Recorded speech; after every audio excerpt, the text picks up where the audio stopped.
Hi everyone, welcome to Student Corner. Today we are going to discuss a problem on net income approach. So today we can see a question for net income approach. Krishna Limited is expecting an annual EBIT of rupees 2 lakh. The company has rupees 7 lakh in 10% debentures. The cost of equity or equity capitalization rate is 12.5%. You are required to calculate total value of the firm and also ascertain the overall cost of capital. So in net income approach la நம்ம வந்து first என்னென்ன கொடுத்திருக்காங்கன்னு பாத்தீங்கன்னா வந்து EBIT ஓட value கொடுத்திருக்காங்க 2 lakhs ன்னு கொடுத்திருக்காங்க and debentures ஓட amount பாத்தீங்கன்னா வந்து 7 lakhs rupees ன்னு கொடுத்திருக்காங்க and 10% debentures னா இந்த debenturesக்கு முன்னாடி இருக்கக்கூடிய இந்த 10% எதை ரெஃபர் பண்ணுதுன்னா rate of interest குறிக்குது. The cost of equity or equity capitalization rate is 12.5% ன்னு கொடுத்திருக்காங்க. and நம்ம என்ன கால்குலேட் பண்ணனும் பாத்தீங்கன்னா வந்து overall cost of capitalம் total value of the firmம் நம்ம கால்குலேட் பண்ணனும். So இதான் நம்மளோட question. So now let us work out how to find out the overall cost of capital and total value of the firm. So first we can see about how to calculate the total value of the firm according to NI approach. So question le வந்து NI approach இல்ல வந்து NOI approach ன்னு ஸ்பெசிபிக்கா நமக்கு வந்து கொடுத்திருப்பாங்க. இந்த ப்ராப்ளம்ல NI approach கீழ எப்படி வொர்க் அவுட் பண்றதுன்றத டிஸ்கஸ் பண்ணலாம். ஃபர்ஸ்ட் வந்து நமக்கு இந்த ஃபார்முலா தெரியணும். Market value of the firm V is equal to market value of the debt D plus market value of the equity, market value of equity shares or market value of equity, which is referred to as S. Okay, so value of the firm V ன்னு நம்ம refer பண்றோம் and market value of debt D ன்னு refer பண்றோம் and value of equity S ன்னு நம்ம குறிக்கிறோம். So இப்போ வந்து first நம்ம வந்து market value of debt, actually நம்மளோட questionல கொடுத்திருக்காங்க பாத்தீங்களா debentures ஓட amount, அதுதான் நம்மளோட market value of debt. So நம்மளோட debt ஓட amount வந்து 7 lakhs கொடுத்திருக்காங்க. So அதுதான் நம்மளோட market value of debt. So நம்மளோட debentures amount பாத்தீங்கன்னா 7 lakhs கொடுத்திருக்காங்க. So அதுதான் நம்மளோட market value of debt. Market value of debt is equal to rupees 7 lakhs. Debentures ஓட amount. Next வந்து market value of equity. Market value of equity நம்ம வந்து calculate பண்ணனும். So அதுக்கான ஃபார்முலா நமக்கு முதல்ல தெரியணும். So அதோட formula market value of equity ஓட ஃபார்முலா என்னன்னு பாத்தீங்கன்னா வந்து earnings available to equity shareholders, earnings available to equity shareholders, earnings available to equity shareholders divided by cost of equity இல்லனா வந்து equity capitalization rate, cost of equity which is denoted by KE. Usually நம்ம வந்து cost of capital K ன்னு மீன் பண்ணுவோம், refer பண்ணுவோம். So cost of equity அப்படின்றதுனால நம்ம KE ன்னு ரெப்ரசன்ட் பண்றோம். So overall cost of capital K1 நம்ம ரெஃபர் பண்ணுவோம். So இந்த ப்ராப்ளம் actually வந்து நம்மளோட ஃபார்முலா இதுதான், earnings available to equity shareholders divided by cost of equity. So cost of equity நம்மளோட questionல கொடுத்திருப்பாங்க. So அதை எடுத்துக்கணும். earnings available to equity shareholders மட்டும் நம்ம calculate பண்ற மாதிரி இருக்கும். So எப்படி calculate பண்ணலாம் அப்படின்றத பார்க்கலாம். So calculation of earnings available to equity shareholders. So அதுக்கு வந்து just ஒரு simple format இருக்கு. So அது மூலமா நம்ம வந்து earnings available to equity shareholders calculate பண்ணிக்கலாம். So calculation of earnings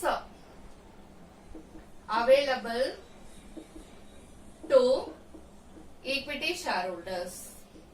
Earnings available to equity shareholders. So how to calculate this one? A simple format, a particular column, particulars column and the amount column.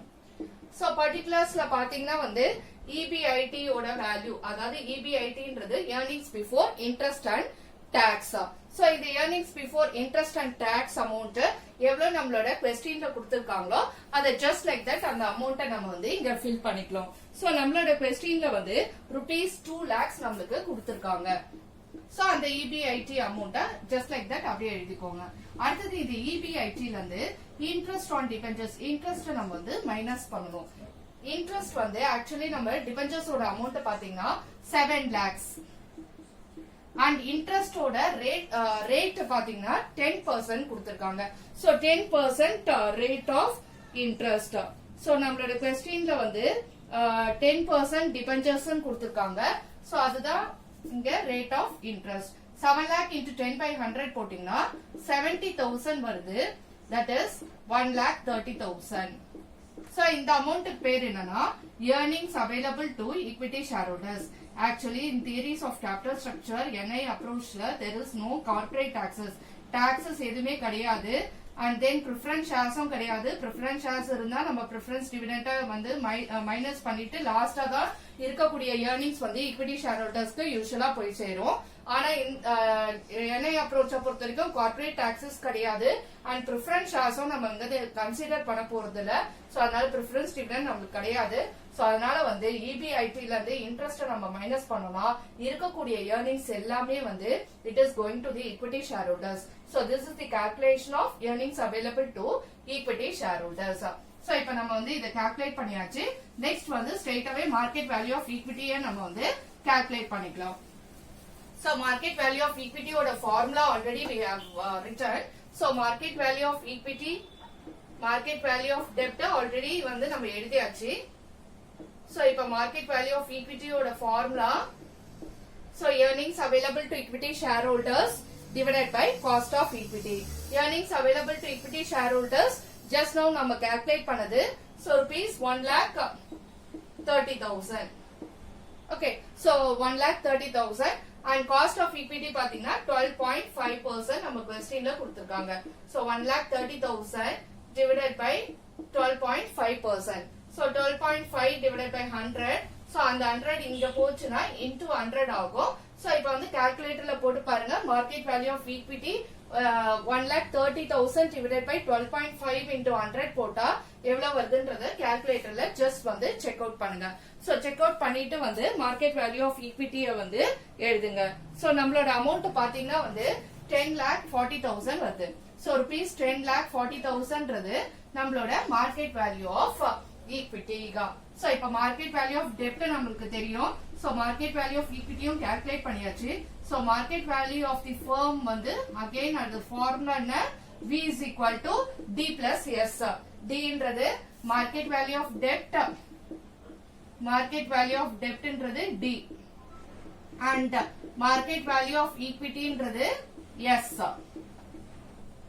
Market value of ஈக்விட்டின்றது S. So இப்ப டெப்டோட amount வந்து rupees 7 lakh and market value of equity ஓட amount just now we have calculated rupees 10,40,000. so நம்மளோட total amount இப்ப எவ்வளோ rupees 17,40,000. so இதுதான் நம்மளோட market value of firm 17,40,000. so this is our market value of the firm. therefore market value of the firm is equal to rupees 17,40,000. so next we are moving on to calculation of overall cost of capital. so நம்மளோட questionல next part பாத்தீங்கன்னா வந்து overall cost of capital calculate பண்ண சொல்லிருக்காங்க. so overall cost of capital ஓட formula என்னன்னு first நமக்கு தெரியணும். overall cost of capital is denoted by KO. generally cost of capital க்கு K நம்ம ரெஃபர் பண்ணுவோம். overall cost of capital ன்றதுனால KO நம்ம ரெஃபர் பண்ணிருக்கோம். so அதோட ஃபார்முலா என்னன்னா EBIT divided by நம்ம V னோ எழுதலாம் இல்லனா மார்க்கெட் வேல்யூ ஆஃப் ஃபர்ம் னோ எழுதலாம். so market value of firm EBIT divided by market value of firm into 100. so EBIT ஓட வேல்யூ 2 lakhs நம்ம क्वेश्चनல கொடுத்திருக்கிறது and then market value of firm 17,40,000 கொடுத்திருக்காங்க. question நம்ம வந்து calculate பண்ணது into 100 போடுங்க. so போட்டிங்கன்னா எவ்வளவு வருதோ அதுதான் நம்மளோட overall cost of capital. so நம்மளோட percentage calculatorல போடுங்க. 2 lakh divided by 17,40,000 into 100 போடும்போது நம்மளுக்கு 11.49% வருது. so this is our overall cost of capital. so therefore overall cost of capital is equal to 11.49%. Hope இந்த செஷன் எல்லாருக்குமே புரிஞ்சிருக்கும்னு நினைக்கிறேன். சோ இன்னைக்கு நம்ம டிஸ்கஸ் பண்ணது என்னன்னா நெட் இன்கம் அப்ரோச்சோட ஒன் ஆஃப் தி ப்ராப்ளம் எடுத்து டிஸ்கஸ் பண்ணிருக்கோம். சோ இன்ஃபர்மேஷன்ஸ் கொடுத்துருப்பாங்க நம்ம கொஸ்டின்ல. என்னென்ன இன்ஃபர்மேஷன் பாத்தீங்கன்னா வந்து இபிஐடியோட இன்ஃபர்மேஷன் அண்ட் டிபெஞ்சர்ஸோட அமௌண்ட்டும் அதோட ரேட் ஆஃப் இன்ட்ரெஸ்ட் கொடுத்துருப்பாங்க. அண்ட் தென் காஸ்ட் ஆஃப் ஈக்விட்டியோட டீடைல்ஸ் கொடுத்தாங்கன்னா எப்படி வந்து market value of the firm calculate பண்ணும் and overall cost of capital எப்படி கால்குலேட் பண்ணும் அப்படின்றத இந்த செஷன்ல நம்ம டிஸ்கஸ் பண்ணோம். ஹோப் இந்த செஷன் எல்லாருக்குமே புரிஞ்சிருக்கும்னு நினைக்கிறேன். So if you like this channel, subscribe to this channel. Thank you so much.